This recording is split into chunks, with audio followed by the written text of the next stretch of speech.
Hillary Clinton may end up in jail after all, thanks to Trey Gowdy. Now he has the evidence to put her behind bars.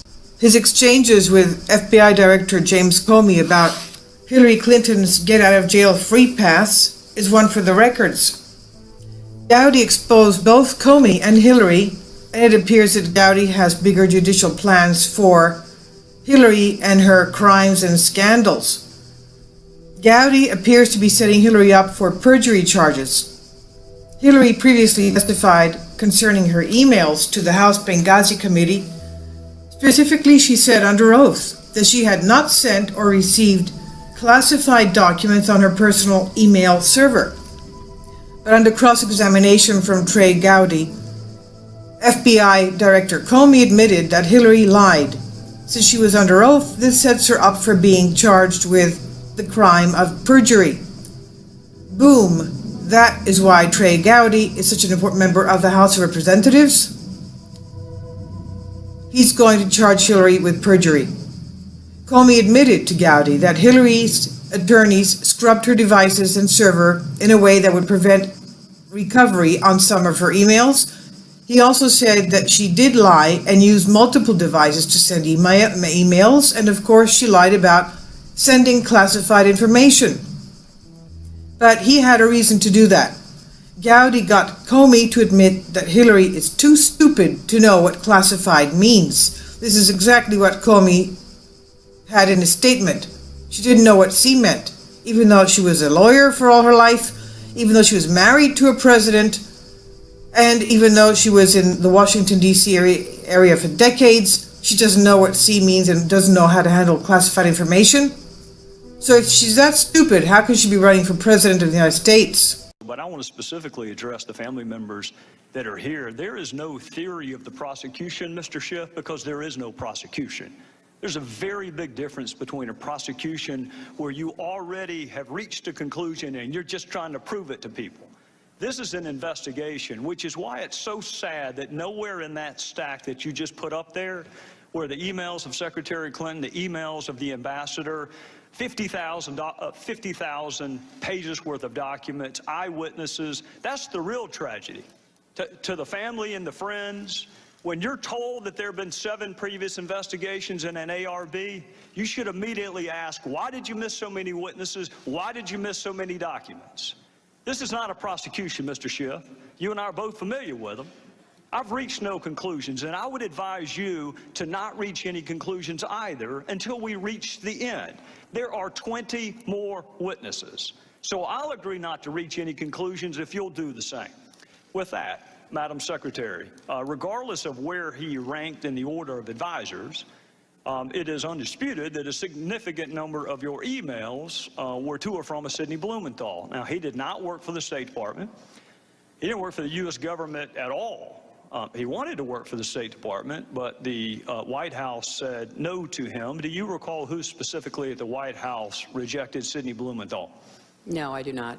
After he was turned down for a job at the State Department by the White House, he went to work where? I think he had a number of consulting contracts with different entities. Well, if he had a number of them, do you recall any of them? I know that he did some work for my husband.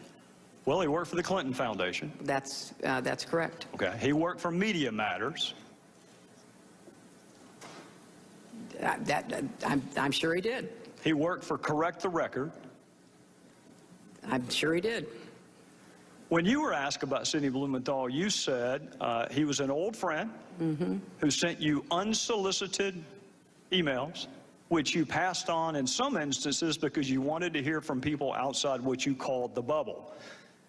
We will ignore for a second whether or not Sidney Blumenthal is outside the bubble, but I do want to ask you about a couple of those other comments, because what you left out was that he was an old friend who knew absolutely nothing about Libya, was critical of President Obama and others that you work with, loved to send you political and image advice, had business interests in Libya, which he not only alerted you to, but solicited your help for. And you often forwarded his emails, but usually only after you redacted out any identifiers so nobody knew where the information was coming from. What does the word unsolicited mean to you? It means that I did not ask him to send me the information that he sent me, and as I have previously stated, some of it I found interesting, some of it I did not, some of it I forwarded, some of it I did not. I did not know anything about any business interests. I thought that, just as I said previously, newspaper articles, journalists, of which he is one, a former journalist, had some interesting insights. And so we took them on board and evaluated them, and some were helpful and others were not. We're going to get to all the points you just made, but I want to start with your public comment that these emails were unsolicited. You wrote to him, "Another keeper, thanks and please keep them coming. Greetings from Kabul and thanks for keeping this stuff coming.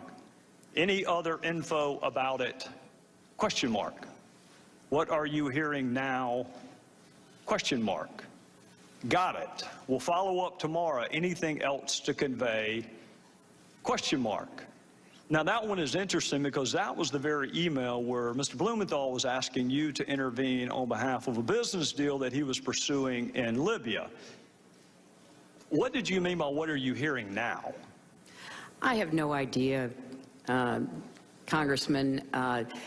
They started out unsolicited, and as I said, some were of interest. I passed them on, and some were not. And so he continued to provide me information that was made available to him. I don't want to parse words, and I don't want to be hyper-technical, because it's not a huge point, but it is an important point. You didn't say they started off unsolicited. You said they were. You said they were unsolicited. Well, they were unsolicited, but obviously I did respond to some of them. Well, and I'm sure that encouraged him. Anything else to convey? What are you hearing now? I'm going to Paris tomorrow night. We'll meet with TNC leaders, so this and additional info useful. Still don't have electricity or BlackBerry coverage post-Irene, so I've had to resort to my new iPad. Let me know if you received this. We'll talk about the new iPad in a little bit. Here's another one. This report is in part a response to your questions. That's an email from him to you. This report is in part a response to your questions. There'll be further information in the next day. If you're the one asking him for information, how does that square with the definition of unsolicited?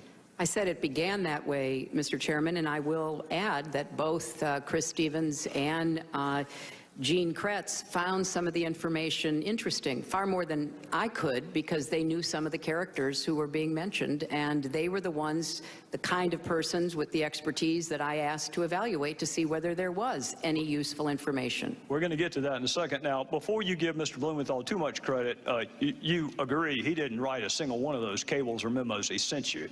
I'm sorry, what? He didn't write a single one of those cables or memos. I don't know who wrote them. He's the one who sent them to me. Would you be surprised to know not a single one of those was from him? I don't know where he got the information that he was sending to me. Did you ask? You're sending me very specific, detailed intelligence. What is your source? That seems to me like a pretty good question. I did learn later that he was talking to or sharing information from former American intelligence officials. By the name of? Who wrote those cables? I don't recall. I don't know, Mr. Chairman.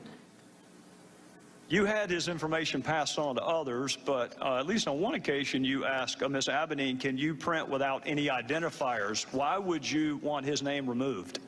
Because I thought that it would be more important to just look at the substance and to make a determination as to whether or not there was anything to it. Well, don't people have a right to know the source of the information so they can determine credibility? But he wasn't, as you just said, the source of the information. But you didn't know that, Madam Secretary, and that's what you just said. No, Mr. Chairman. I said that I knew that he didn't have the sources to provide that information. I knew he was getting it from somewhere else. Whether he knew a lot of journalists, he knew others in Washington. It could have been a variety of people. Well, if you're going to determine credibility, don't you want to know the source? Well, it wasn't credibility so much as trying to follow the threads that were mentioned about individuals. And as I already stated, some of it was useful and some of it was not.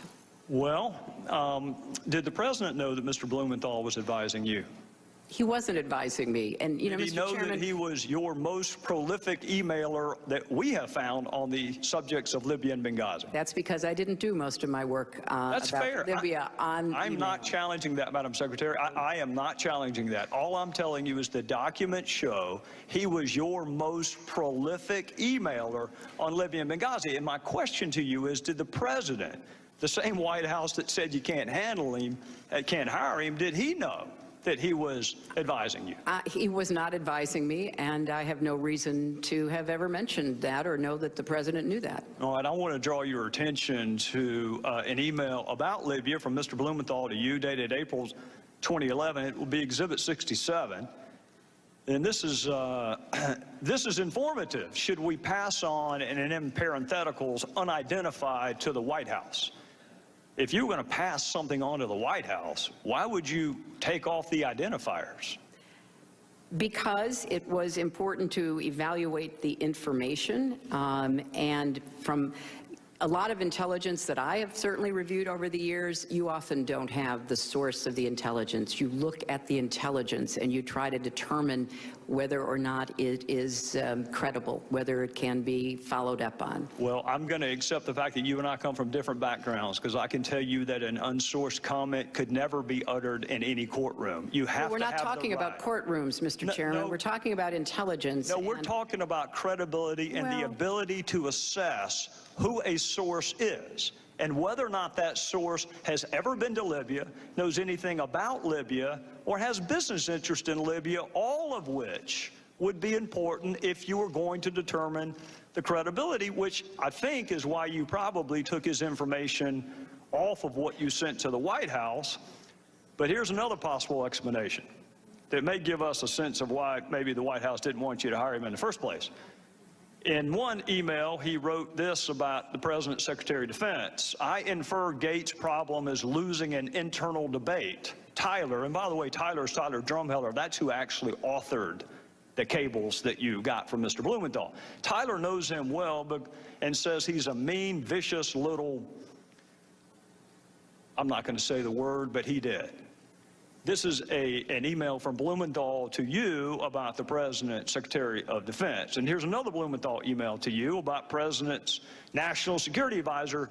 Frankly, Tom Donilon's babbling rhetoric about narratives on a phone briefing of reporters on March the 10th has inspired derision among serious foreign policy analysts, both here and abroad. And here's another one from what you say is your old friend, Sidney Blumenthal. This is a quote from him. I would say Obama, and by the way, he left the president part out, I would say Obama appears to be intent on seizing defeat from the jaws of victory. He and his political cronies in the White House and Chicago are, to say the least, unenthusiastic about regime change in Libya. Obama's lukewarm and self-contradicting statements have produced what is, at least for the moment, operational paralysis. I think that may give us a better understanding of why the White House may have told you you cannot hire him. Blumenthal could not get hired by our government, didn't pass any background check at all, had no role with our government, had never been to Libya, had no expertise in Libya, was critical of the president and others that you worked with, shared polling data with you on the intervention in Libya, gave you political advice on how to take credit for Libya, all the while working for the Clinton Foundation and some pseudo-news entities. And Madam Secretary, he had unfettered access to you. And he used that access, at least on one occasion, to ask you to intervene on behalf of a business venture. Do you recall that? You know, Mr. Chairman, if you don't have any friends who say unkind things privately, I congratulate you. But from my perspective, I'd like to think I I'd don't correct them. I don't know what this line of questioning does to help us get to the bottom of the deaths for Americans. I'll be happy and to help us I'll be do happy better. to help you understand that, Madam Secretary. But I want to reiterate what I said to Congresswoman Sanchez. These were originally unsolicited. You've just said that perhaps the main, if not the exclusive author, was a former intelligence agent for our country, who rose to the highest levels of the CIA and who was given credit for being one of the very few who pointed out that the intelligence used by the Bush administration to go to war in Iraq was wrong. So I think that, you know, the sharing of information from an old friend that I did not take at face value, that I sent on to those who were experts, is something that, you know, makes sense, but it was certainly not in any way the primary source of or the predominant understanding that we had of what was going on in Libya and what we needed to be doing. Well, Madam Secretary, I'm out of time, and we'll pick this back up the next round, but I'll go ahead and let you know ahead of time why it's relevant. It's relevant because our ambassador was asked to read and respond to Sidney Blumenthal's drivel. It was sent to him to read and react to, in some instances on the very same day he was asking for security. So I think it is eminently fair to ask why Sidney Blumenthal had unfettered access to you, Madam Secretary, with whatever he wanted to talk about. Even though she was married to a president, and even though she was in the Washington, D.C. area for decades, she doesn't know what C means and doesn't know how to handle classified information. So if she's that stupid, how can she be running for president of the United States? But I want to specifically address the family members that are here. There is no theory of the prosecution, Mr. Schiff, because there is no prosecution.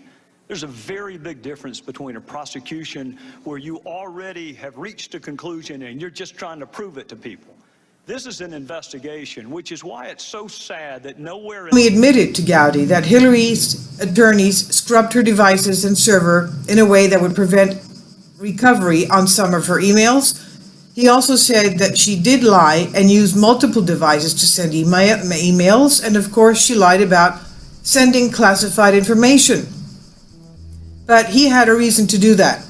Gowdy got Comey to admit that Hillary is too stupid to know what classified means. This is exactly what Comey had in his statement.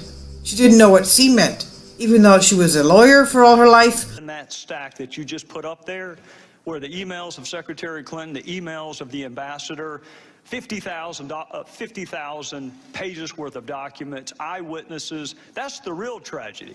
To the family and the friends, when you're told that there have been 7 previous investigations in an ARB, you should immediately ask, why did you miss so many witnesses? Why did you miss so many documents? This is not a prosecution, Mr. Schiff. You and I are both familiar with them. I've reached no conclusions, and I would advise you to not reach any conclusions either. Hillary Clinton may end up in jail after all, thanks to Trey Gowdy. Now he has the evidence to put her behind bars. His exchanges with FBI Director James Comey about Hillary Clinton's get-out-of-jail-free pass is one for the records. Gowdy exposed both Comey and Hillary, and it appears that Gowdy has bigger judicial plans for Hillary and her crimes and scandals. Gowdy appears to be setting Hillary up for perjury charges. Hillary previously testified concerning her emails to the House Benghazi Committee. Specifically, she said under oath that she had not sent or received classified documents on her personal email server. But under cross-examination from Trey Gowdy, FBI Director Comey admitted that Hillary lied. Since she was under oath, this sets her up for being charged with the crime of perjury. Boom. That is why Trey Gowdy is such an important member of the House of Representatives. He's going to charge Hillary with perjury.